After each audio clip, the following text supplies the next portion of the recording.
All right, guys, welcome back. It is episode 112 of Wine for the People, the daily happy hour. Well, it's not really daily, it's more like twice weekly. It's bi-weekly.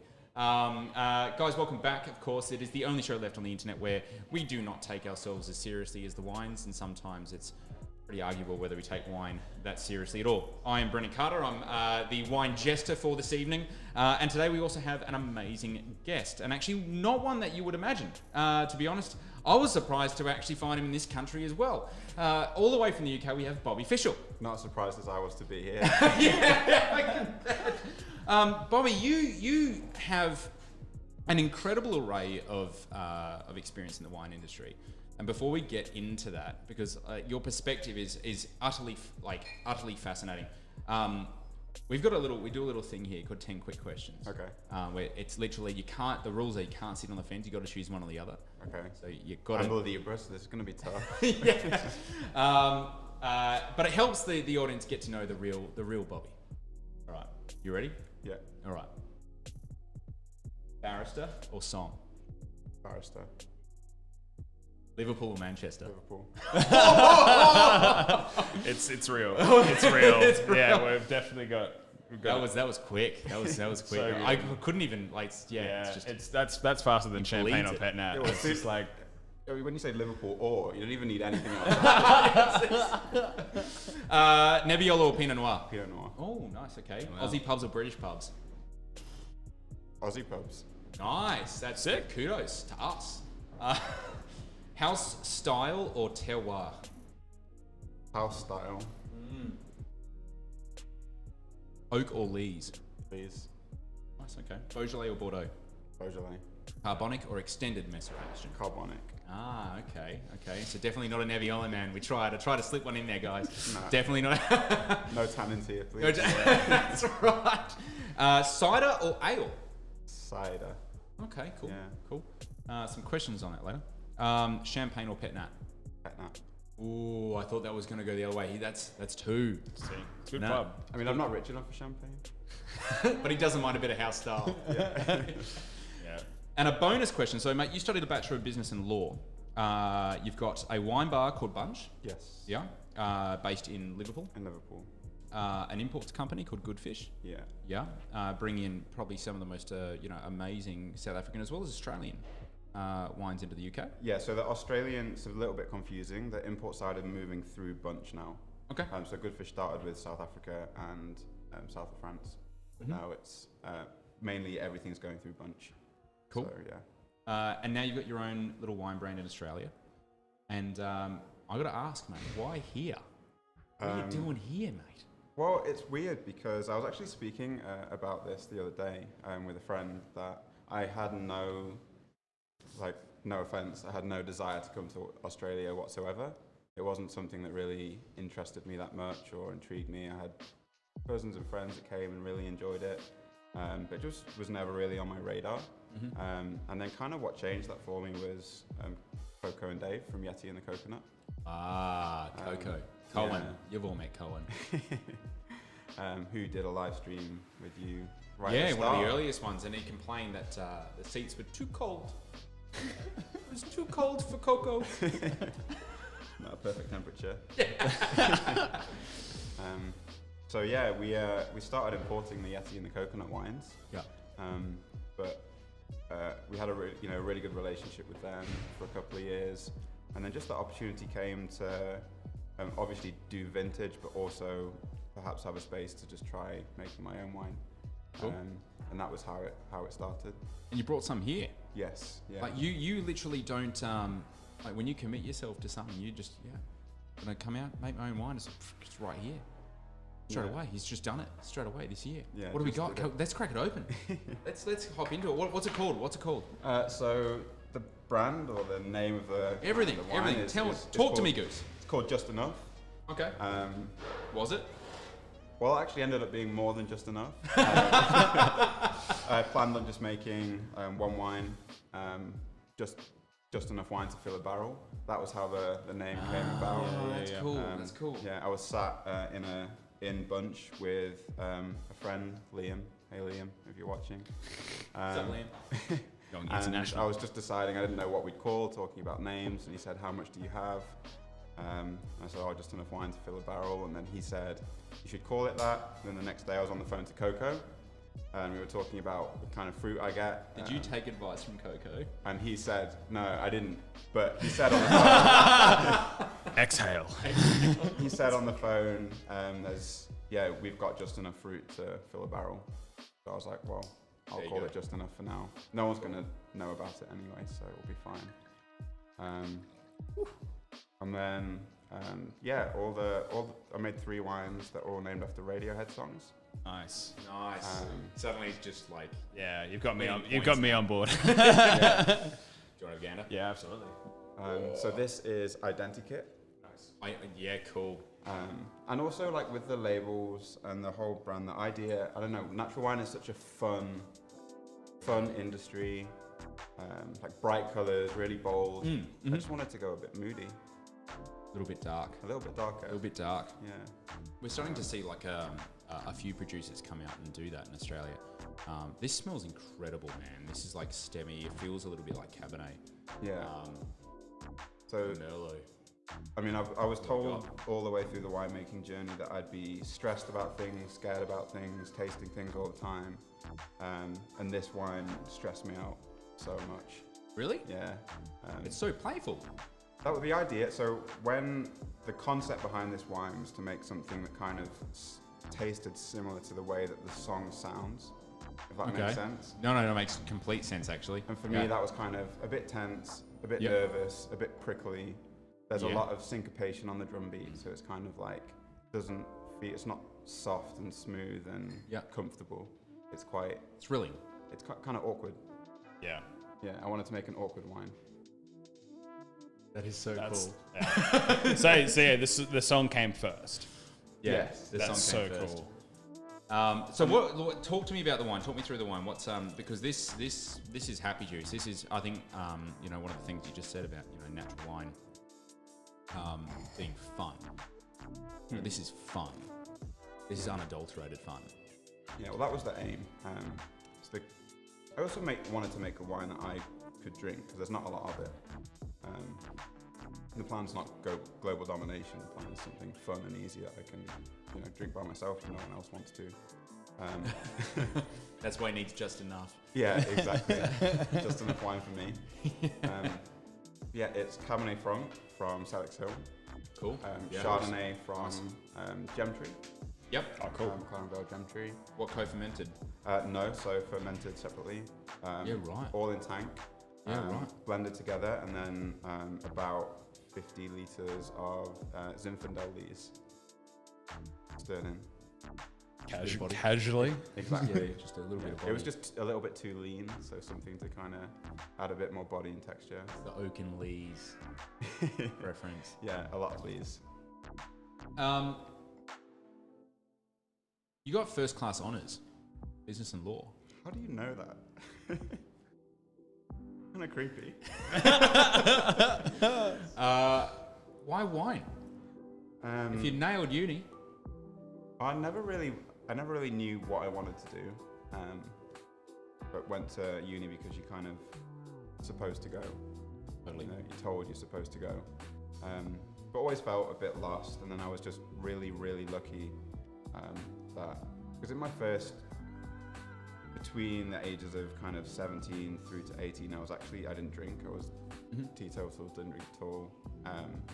Kind of wanted to get back to drinking something that wasn't really a party animal, didn't like going out and socialising that much. Just sit and listen So to you Radiohead. opened a wine bar? So exactly. Yeah. I was fortunate enough to, on a whim, buy a bottle of wine one day. Yep. That just completely, So you had a Genesis wine. 100%. Yeah. Do you remember what it was? I do remember what it was. What was it? I'm not going to tell you. It was Jacob's Creek. Do you have a Genesis wine? Do you have a Genesis wine? I probably have a few. Few? The first one I remember really enjoying was Bleasdale 7, your blog. Wow. You admitted that. Yeah, I did. Yeah, It's on record. Yeah, that was. But Nice. yeah, but then I think it was more like It was a Lacoste wine, El Yatico. Cool. Yeah, wicked. it's delicious. That was a 9090 Le Grand Dame. Was that the rosé? I think it was red. Okay. Not the Rosada. It's I think it had like 2 weeks skin contact, so it's still light and fresh, but there's so much energy and tastes like Turkish delight roses, and it's just amazing. So what? Obviously, open a wine bar. Yes. How long ago was that? It was December 2017. So.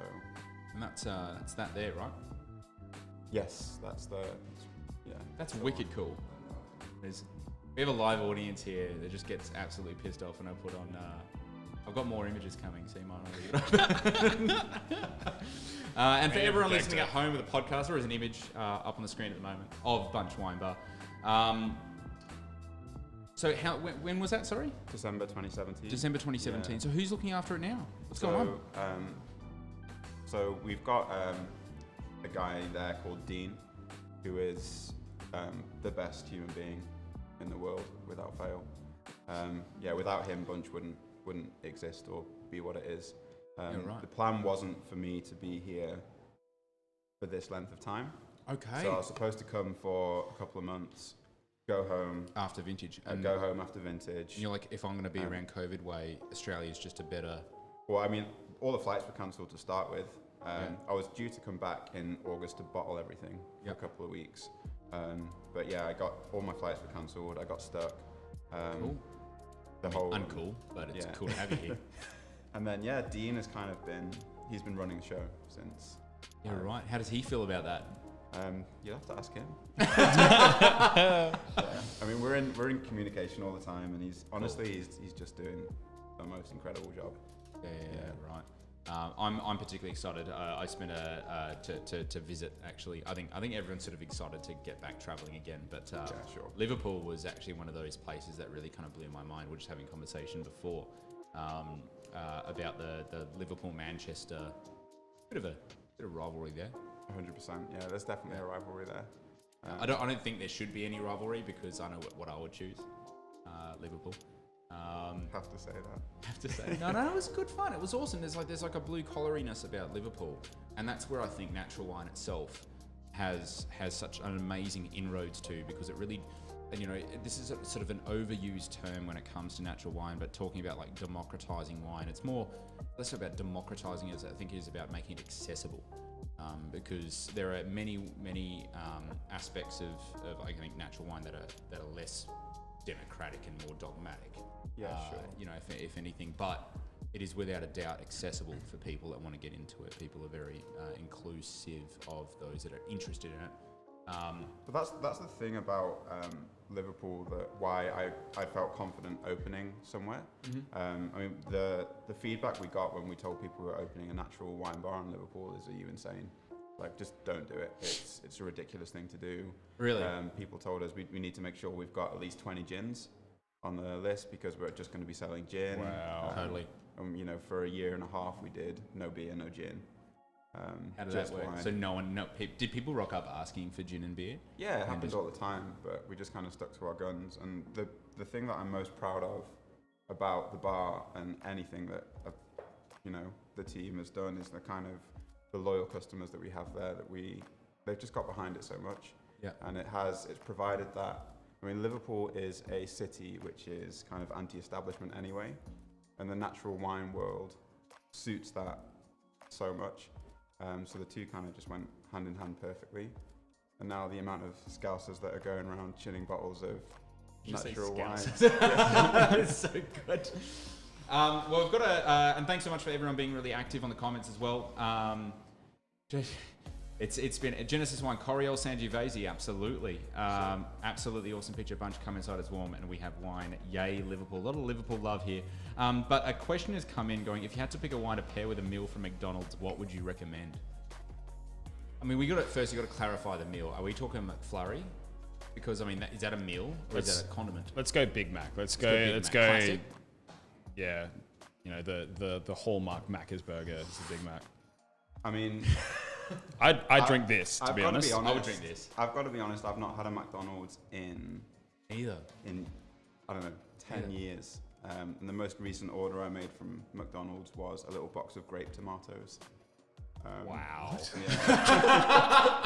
That's amazing. Never have I ever. So maybe this unripe green tomato capsicum Cabernet Franc with some grape tomatoes.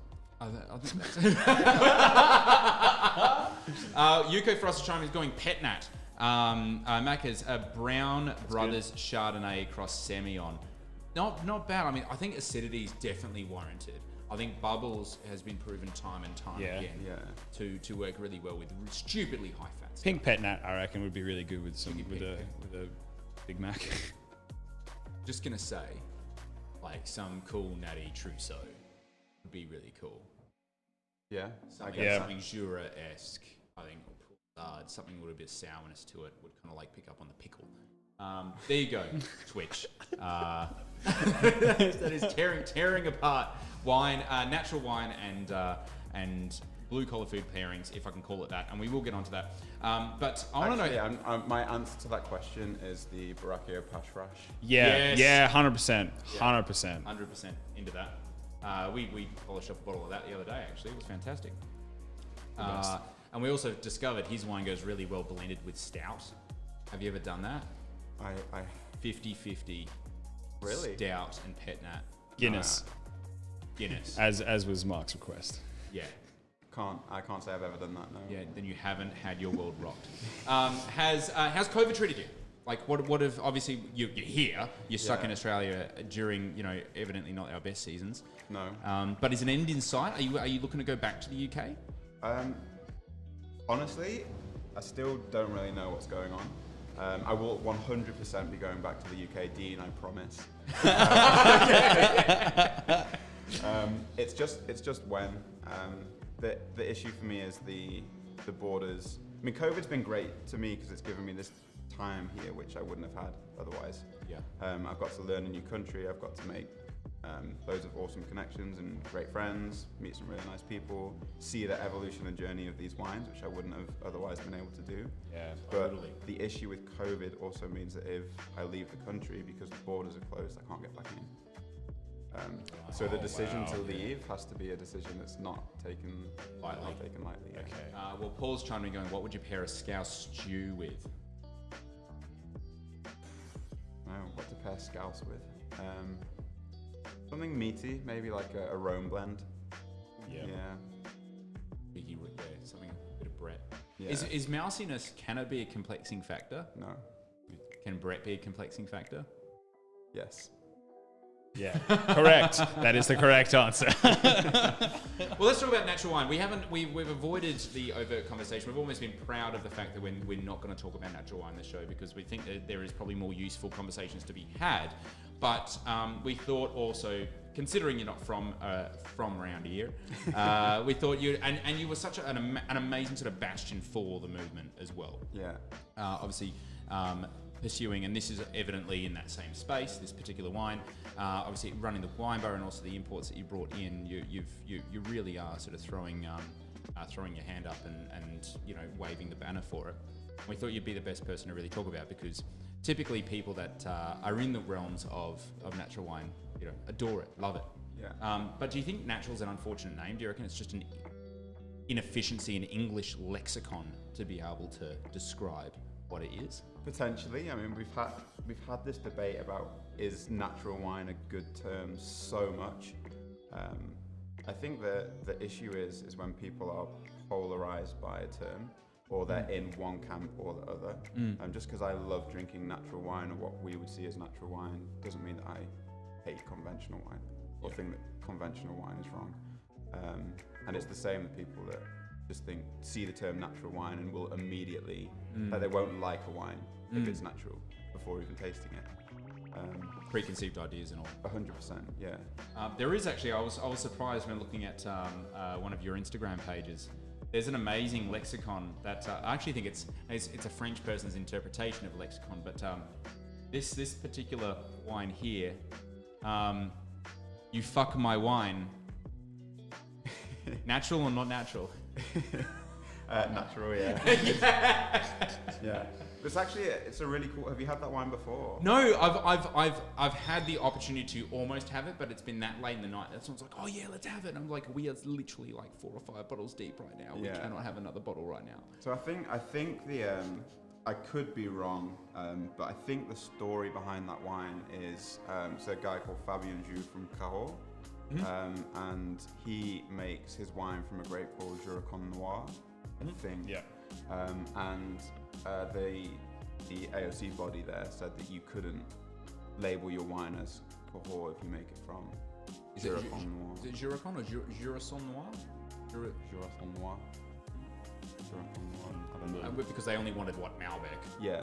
So he was told that he couldn't label his wine as from the, and you know, his, just appellation rule. yeah, exactly. Yeah, so right. his response to that was, You fucked my wine. fucked my That is That's utterly so brilliant. good. So what are we gonna? We could have pulled that move with the orange wine. We could have. You reckon? Yeah, they won't let us call it orange wine. Do you know that? Yeah. In Australia? no, Really? no, I didn't know Let that. me tell you a Oh, story, my it's his friend. favorite It's my favorite topic. topic. Really? We have a wine region called Orange. Okay. Yeah, so if you say it's orange wine, it's not from Orange. Okay. See. And so we can't call it orange, but we're held internationally. We're held to account for it. Okay. So like, as every Australian wine that's sold in like New York called orange wine can't be called that, but any Italian wine sold in New York called orange wine can be. According to who? Wine Australia. Okay, but how can Wine Australia say what a wine categorized in New York is called? Because they can cancel our export license. Awesome.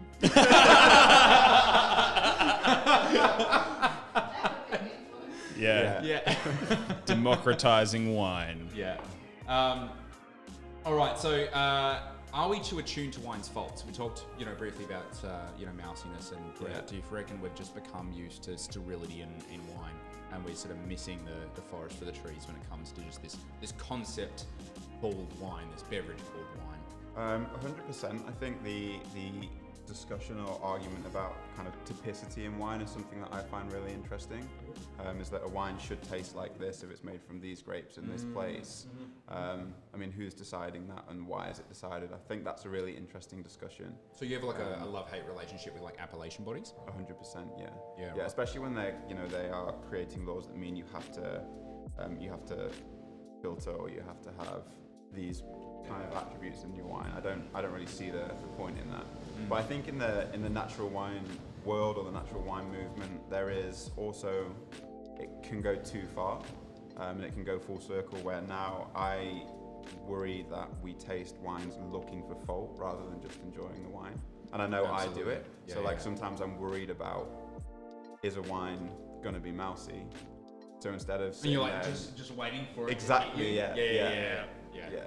That's actually a really good point. We often do that as well. We catch ourselves doing that exact same thing. Yeah. I'm aware of a couple of producers out of Sicily at the moment that have some questionable sort of releases that have hit the shores, Okay. and it is quite sort of upsetting because you've always enjoyed those producers beforehand. Why wouldn't you now? And there's always another vintage. You're not saving the world. We're just making wine, right? 100%, yeah. Was the real issue sulfites? Because obviously the natural wine tenants are very much against sulfites or minimal sulfites. Yeah. Like when people ask for sulfite-free wine, are they even asking the right question? Well, I think it depends where the question's being asked from. So if people, there's this, the sulfur gives you a headache debate. It's not really a debate, it doesn't. It's the alcoholic. It's just wine. Yeah, exactly. Well, did you hear about this? They actually kind of did a lot of research into it. The University of Sydney, was it? I think it was, yeah. And Yeah. it's sort of guilty by happenstance or guilty by It's association. like the liver's absorption rate of alcohol compared to the consumption of sulfur levels. It's the production of, I think it's like alcohol dehydrogenase, which is an enzyme that breaks down alcohol into an aldehyde, but the body, it can't actually produce enough of that enzyme to break down the aldehyde.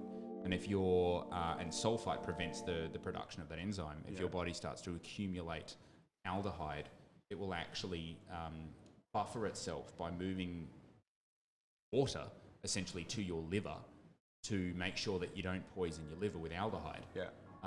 which inherently dehydrates you, causing said headache. Yeah. Which can still be alleviated just by drinking more water. Yeah. Or less alcohol. Yeah, it can. Or But less sulfites. I have spoken about this a couple of times in talks that I've done in the past, or natural wine forum discussions and debates. And the sulfur debate, for me, there isn't enough. There's definitely research done into it, which has shown that it can affect the way you feel, but it's very early stages. It's not. It's more anecdotal than actually scientific evidence. It's almost like science, so there's not money in the science, like actually getting it studied or anything like that. Yeah. Or maybe there will be with the French appellation, the natural wine. Yes. Again, when that was announced a few weeks ago, I got so many messages from people saying, "What do you think of this?" And I'm just like, honestly, I'm a little bit bored of it. Like, drink what you enjoy drinking. If you don't want to drink natural wine, then don't. If you don't want to drink wine with sulfur in, then don't. We don't need to have this. For me, it's not a philosophical debate. The philosophical debate comes more when you're talking about farming methods rather than winemaking, what you're doing to kind of look after your soil and look after the land where the wine's grown. Well, do you think that's one of what are the biggest challenges that the natural wine industry has? And is the natural wine industry, is it an industry of its own, or is it associated, or is it deemed a part of the wine industry now? Like it seems to have a mind of its own that operates independently of the global wine trade. It does, but it's still a tiny percentile of the wine industry as a whole, but I'd say it's definitely a valid part of the wine industry. It's not kind of, it's the crazy cousin or whatever. It's still very much valid, and it has a valid part of the wine industry. Honestly, what I think the natural wine industry's biggest challenge is becoming too self-congratulatory, too insular, for an industry that's supposed to be so accessible. I think there's definitely a part of the industry which is maybe isolating and alienating people now that maybe wasn't there before. So I'm just a wine lover. I mean, I particularly enjoy natural wines, and obviously, choose to make wine with similar philosophies, and wear that on my sleeve a lot. But if someone put amazing Burgundy in front of me, or amazing traditional Australian like Cabernet, even though it's like heresy to admit, an amazing old school 90s Pinot Noir Cabernet is awesome. It's wicked cool. Would I probably smash multiple bottles of it? Probably not. But I still think it's a really interesting thing to look into. It's still an expression of wine. I think it's definitely legitimate. But I think you can do. Obviously, there's a number of ways you can drink wine, but I think something that I've seen with the natural wine industry is a lot of it is just literally about drinking wine. Yeah. So drinking wine, enjoying it, having fun. You can sit and analyze wine and talk about it, and when you're really geeky, like maybe we are about wine, it's an awesome thing to do. But a lot of it is just about what's like the Van der Swaff movement. What's easy to drink and enjoy and have fun. We do have a question that's coming from the crowd, but we have this little button here called Get Basic. I don't think we've ever really had this term Van der Swaff on the show before. No, we have. We have? Yeah. Brachia, Mark Warner. Van der Swaff. Yeah. Let's touch on it again. Van der Swaff. What is Van der Swaff? Good memory. You're right too. Wines to drink. Just pure drinkability, pure ease. Wines that you could sit down and go through a bottle of and not feel completely wasted. It's just fun to drink, bright, lively. What does Piquet sit in amongst that? As in the beverage. Piquet. Yeah. Is Piquet the ultimate Van der Swaff, or is it technically not Van at all? It's kind of a halfway house. Oh, geez, we haven't had these. we haven't had Piquet in the world long enough, or in the modern zeitgeist long enough to really decide that. Hey. So I think Piquet is made in order to be the ultimate Van der Swaff, but it isn't a Van der Swaff, if that makes sense. I mean, Well, questions come in for both of you. Do you see a growing demand for natural wine, specific bars and lists in Adelaide nationally or overseas? Yes. I mean, yeah. But I mean, it's also important to recognize the bubble that you exist in. And I exist very much in a natural wine bubble. So when I go out to eat and drink, I will seek out places that sell those beverages. But I mean, purely from my experience in the UK, there are places that I went and did tastings at 5 years ago when I was trying to sell wine, and people were saying that natural wine is a fad, or it won't last, or we're really not interested in this. Who have now contacted me in the last few years, who have people coming in asking for it. Now they eventually when you actually hit the mainstream, natural wines very much hit the mainstream. Yeah. It is like a lot of people. It's probably overdone, but I guess drawing lines of comparison between wine and music is quite an often thing. So I don't give a shit what music you listen to, but seemingly when you don't consume the things that I consume, suddenly like you're an enemy kind of deal. Yeah. This is more like indie rock or grunge or something that is actually an underground movement that has become quite mainstream. Yeah. And it's definitely here to stick around. It's definitely not going anywhere. I would like to, look, the reality is that, to answer the question, yes, there is a growing interest in it. I think it's growing with both the predominant demographic as they graduate into wine or move across into wine. I would hope though that it would be a balanced list. Like there would be wines of, just good wine bars, just in general. In Adelaide, we have a bunch of really good wine bars, but I think what is sort of known colloquially as the capital of wine, we should probably have more wine bars than we do. We have a lot of bars that showcase amazing wines. It's just a bit of a cultural thing here, but we'll have cocktail bars that are more cocktail focused that have really great wines also on them. But in terms of like hardcore geeky wine bars, we have a handful, but we don't have, I think, enough to warrant the prestige of being the wine capital of Australia. And internationally, I don't really know. It's places like Liverpool, Manchester. It's sort of pushed out from city centre. It's not so much a sort of CBD vibe. Even south of London, I was really quite surprised to see sort of more and more people. I think again it's about that accessibility and being able to subscribe to for want of a better way of describing it, a cult that you can call your own. Yeah, it's like, hey, these are my people, and you feel like a sense of belonging into it. And I think that's what wine's always typically done. A little bit like the craft beer movement. It has, but I think when you work in the industry, you also have to be really careful that it doesn't become like a cult. Like you have to be in it and you have to know about it. And if someone comes in and if someone wants a bottle of Jacob's Creek, you don't scoff at that. Yeah. Because everyone. Is that really your Genesis wine? It wasn't, no. Okay. It wasn't. Wolf Blast then. You'll find out what it is later. Speaking of which, we are halfway through. So let's jump straight into some blind tasting. I'm shoving the comments down. Let's rock and roll. I thought it was just embarrassing. I didn't know it was probably the one. No. No, it's okay. Yeah, right. You've played the blind tasting game before? Options? Not this one. Oh, this is good. All right. Noah, you want to be question master? Sure. Sure. All right. All right. So this is your book. Yeah. Your book. Yeah. Oh, hello. It smells incredible. Nice. All right. It smells like a bit of age on a textural white variety of sorts, semi-on perhaps. All right. Albarino-ish.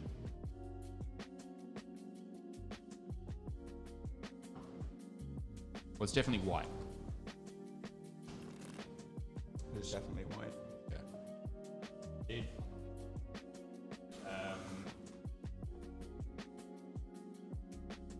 Second, the guy's just typing it in. Earlier, but oh well. That tastes oddly familiar. Might have had this before. Alrighty, is this New World or Old World, Brendan? Bit tough. I personally think this is New World that's made in an Old World style. I actually think it's a variety that lends itself really well to be made like this way in an old. Yep, absolutely correct. Is this from Australia, South Africa, or New Zealand?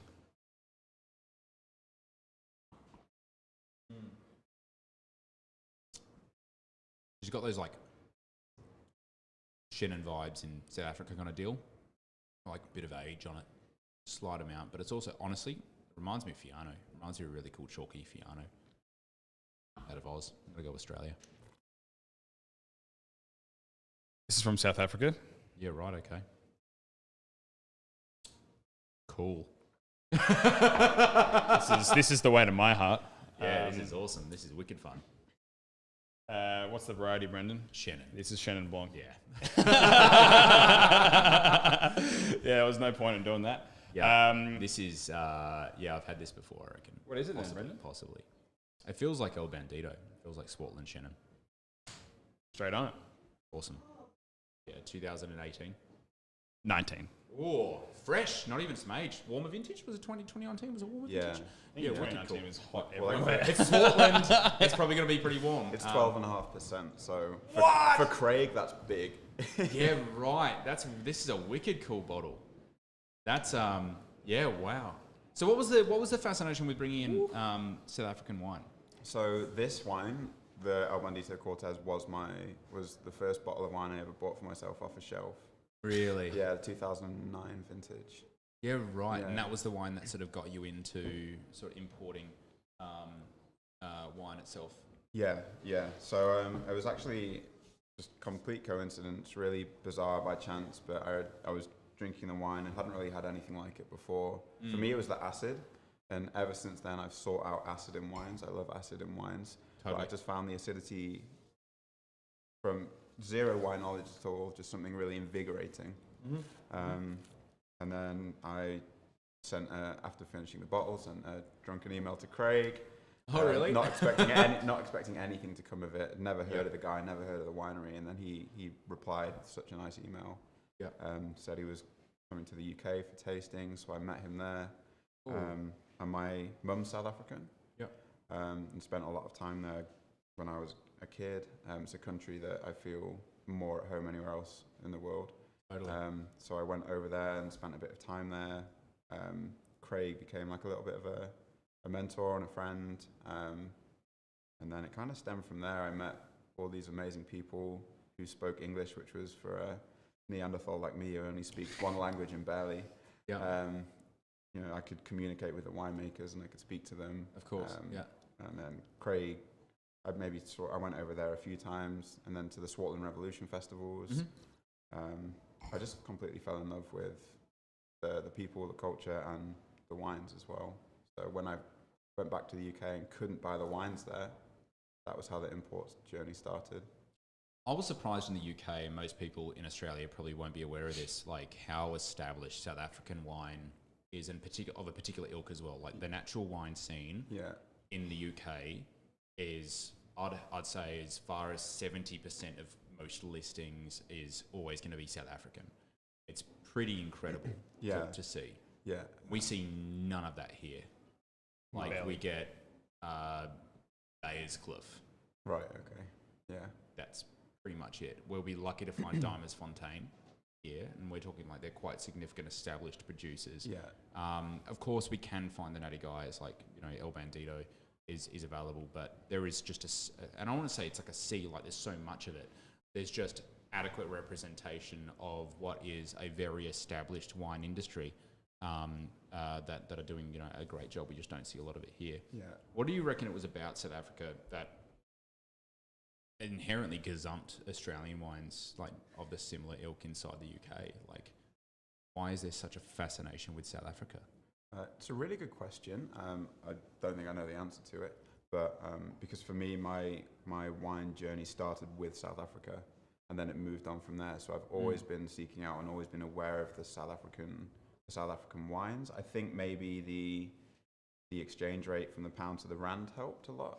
Yeah, so okay, you so could price get point. these astonishingly good wines at incredible value.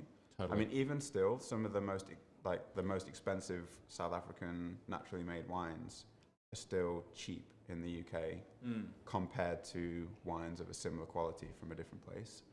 Totally. And when you look at Eben Sardi's wines, for example, who I think are probably the best, some of the best wines I've ever tried in my life. To get a wine of that quality from another country, you have to pay 10, 20 times as much. Yeah. And they're becoming investment wines that are so affordable. I remember discovering Lamashuk for the first time. Yeah. That was sort of my entry into Okay. that sort of scene in South African wine. But I was quite surprised because like South Africa is a country with a fair few juxtapositions. Like it's a very juxtaposing place. You know, how did they've a very established wine industry, very old wine industry, and it's sort of old and new. It's kind of a bit weird because it predates Australian wine industry by a solid couple hundred years. Yeah. But then got kind of wiped out, forgotten, and then rebuilt up again. Sure. Around about the similar sort of time that ours was being established around the 1800s. Where did natural wine start? Like we have the original people. Like, were there original protagonists in the South African natural wine story? I mean, I think Craig Hawkins from Testalonga definitely was. I mean, because Craig was the winemaker at Lamashuk when he started Testalonga. So when I went and visited him the first time, it was at Lamashuk. And then Lamashuk is just 100 metres above Evansardi. And then he's just across the road from Ardi Badenhorst, who's also one of the first kind of, I suppose, naturally made wine protagonists in South Africa.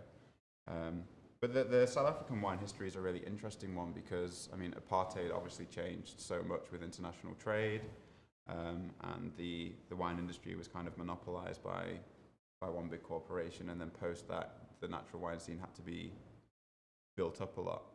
And how you're talking earlier about the you can't call wine orange wine, that kind of the wine tasting boards controlling what you can and can't export. I've seen. Do you know we had that in Australia up until about like 5 or 6 years ago? Well, it's still happening now in South Africa. So if you see the back of this label, it says alternative white wine. So that's a brand new category because this wine would fail export boards all the time. That is fantastic. So they have to create a new category. So alternative because it's naturally made. Yeah. So it doesn't. Wow. It's not, I don't know. It's not typical. Alternative. It's not. Yeah. I was going to say, it was like, I think about alternative varieties in Australia, and that's all your Fianos and your, all like not classical varieties, and then it's like alternative South African Shannon. And the mad thing is, this wine is sold out on allocation every single year. There's people all around the world who are desperate to buy it, and then you get 5 people in a tasting room in South Africa who say that it can't be exported because it doesn't tick their boxes. Well, and this is the thing, like we're seeing in Australia at the moment. Do you think that natural wine could revolutionise South Africa or Australian wine, much like it's kind of revolutionising South African wine? So the interesting thing is, I think Australia, from what I've seen in South Australia, so there's probably more natural wine producers in South Australia than there is in the whole of South Africa.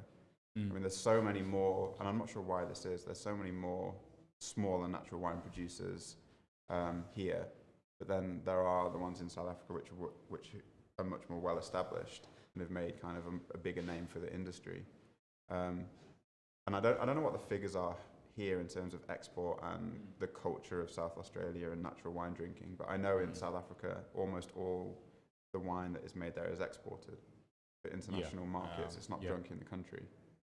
Whereas we're a 80% inside Australia. Right. Yeah. And that probably plays a large part of it. Most of it's not in our backyard. It's all in the East Coast as well. It's not in South Australia. It's in We just don't have enough people here. In fact, most of the people here are wine producers. Yeah. All in the one postcode. All in one postcode. Barossa Valley. Basket rank. Let's talk about production volumes. Do you think there's a stigma around production volumes for natural winemakers? Like, wouldn't you want producers who are all doing the right thing, who are all making wine the right way, to be inherently like growing, be voracious with growth? I'm not sure if there's a stigma, but I think there's definitely an attraction to small production. I mean, I do it just as badly as the next person. When I see that there's 300 bottles of something made, I want it. Yeah. Whereas if there's 300,000 bottles, still cool, but don't want it as much because there's 300,000 other people that can get it too. Totally. So there's definitely a rareness factor, a scarcity factor. A scarcity factor. It's funny. It's interesting seeing a lot of big companies who produce a lot of wine conventionally who have started to make a natural wine as well. And that causes an interesting debate for me. Is natural wine a holistic philosophical approach to your entire operation? Or if you just take some grapes and don't add sulfur and don't filter it, is that a natural wine? Yeah, exactly. And this is where obviously the appellation came in to help ratify some stuff inside France. Yeah, sure. And even they couldn't decide, so they created 2 appellations, one with sulphur and one without sulphur. And I think it starts to really get away from the tenets of what you're trying to do at that point, where inherently it was the first sort of backlash was against winemaking by numbers, to only make wine by numbers again.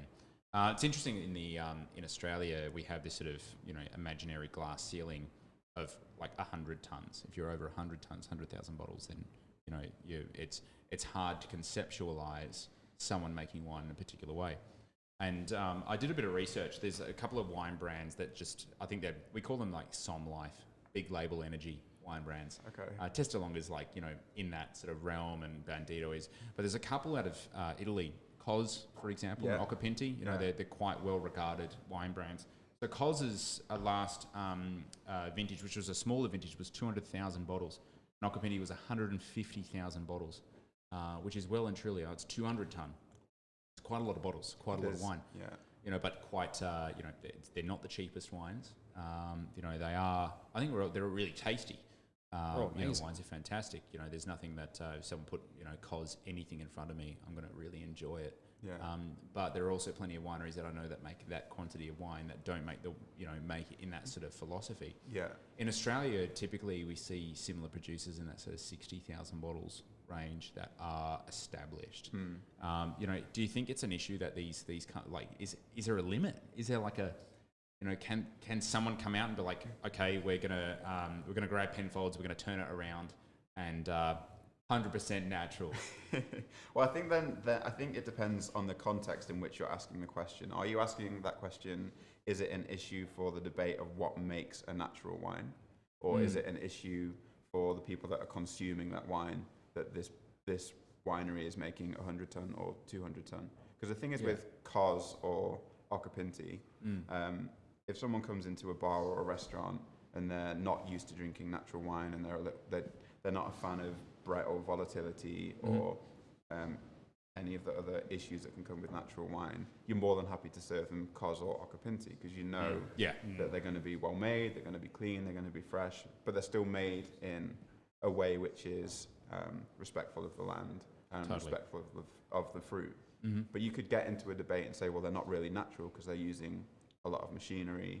And maybe the sulfur levels are reaching, I don't know, 50, 60 parts, whatever they are. But that's not really a discussion that, frankly, I'm interested in having. Like, if you want to have it, like, you can go and bang your head against a wall and say, well, this has 60 parts, so it's not natural, or it has 40, so it is. But I don't really care.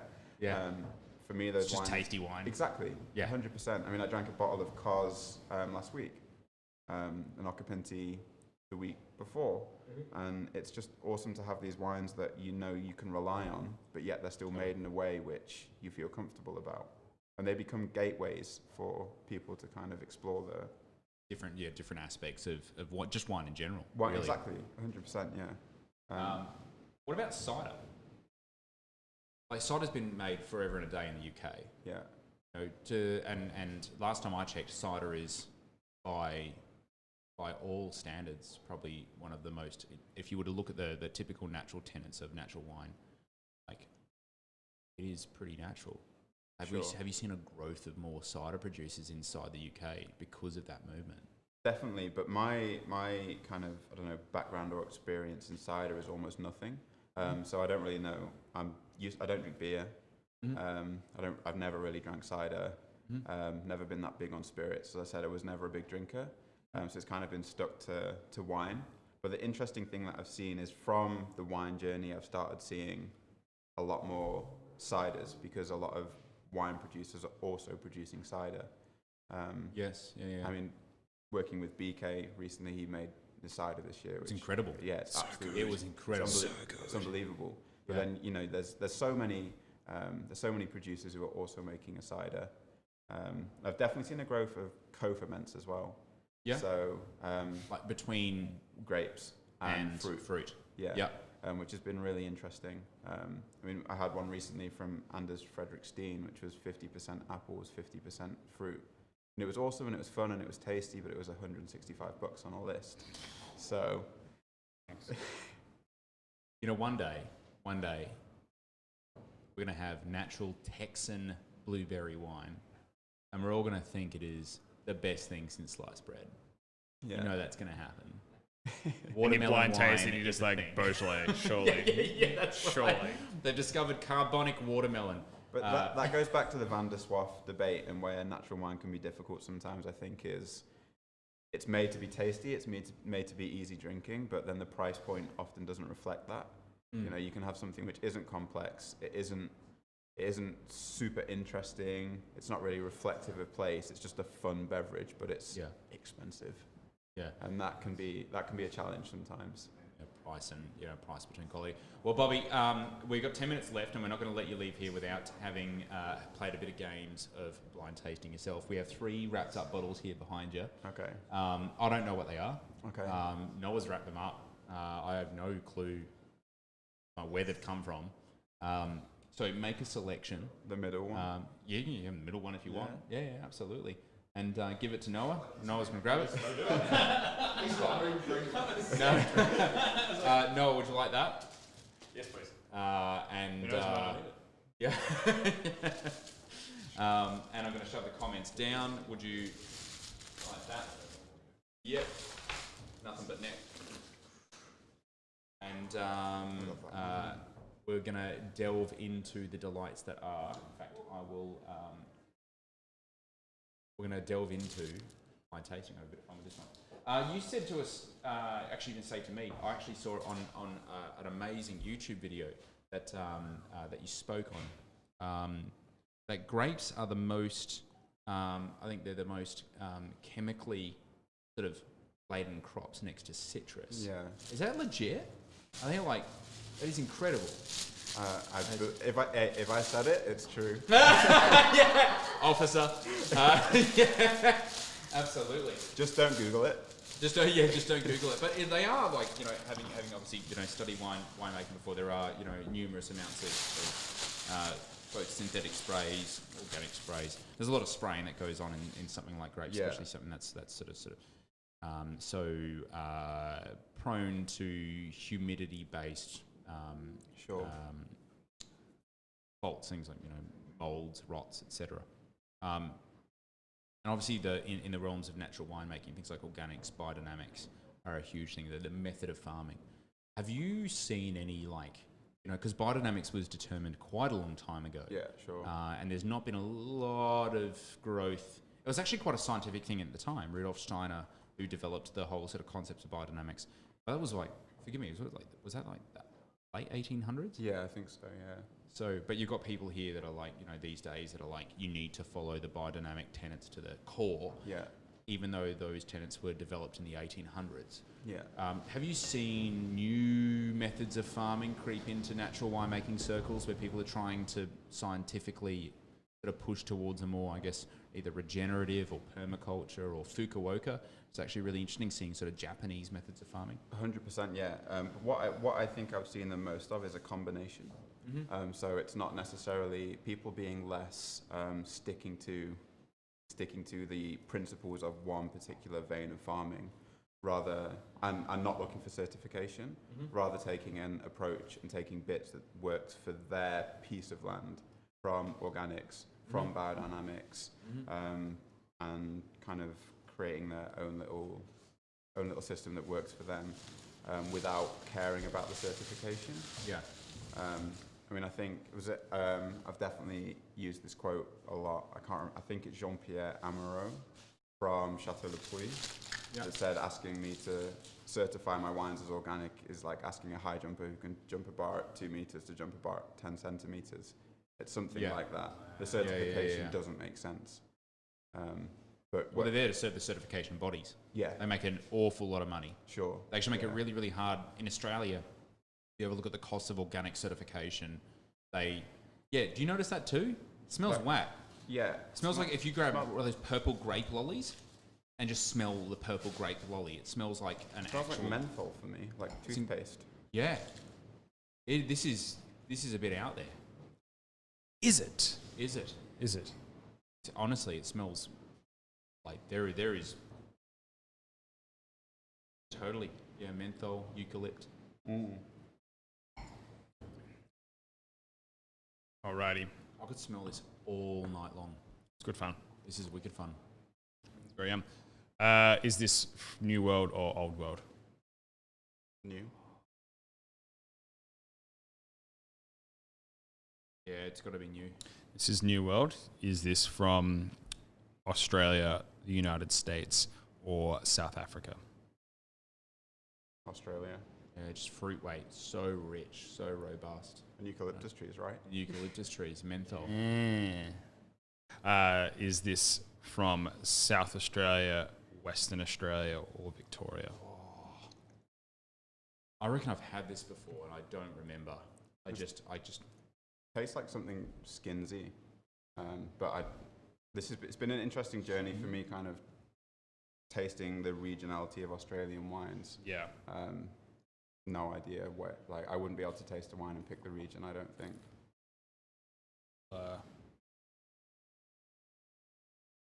This is pretty out of whack from kind of region noteworthy wines or like their iconic varieties. This is a not iconic variety from. I'm giving you a couple of hints. Not iconic variety that in Australia from a not very iconic region, or somewhat iconic region. This has got me thrown, like, honestly, when you said those options, I was like straight on to like WA. It's just got this like luscious, it's a really cool wine. Like I could honestly smell this all night long. It's quite weighty, a lot of tannin. It's like, yeah, like a light, I don't know, a light red with extended maceration or something, I don't know.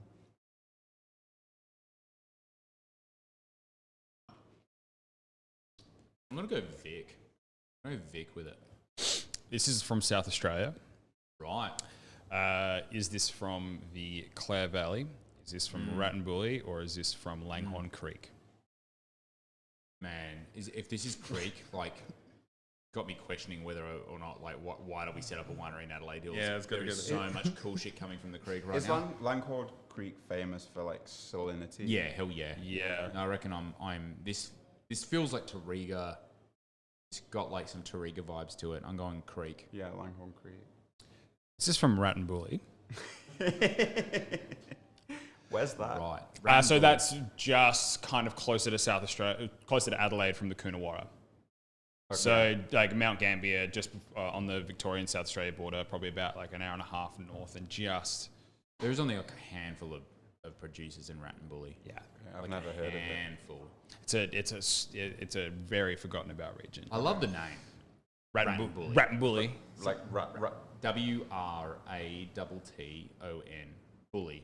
Rattenbully. Yeah, Rattenbully. It's sort of like Gundawindi, Gundagai, Lullaby. Just the classic 6-syllable Rattenbully. country town name that we do really well in Australia. Mungarani. All right. It's so good. Wagga Wagga.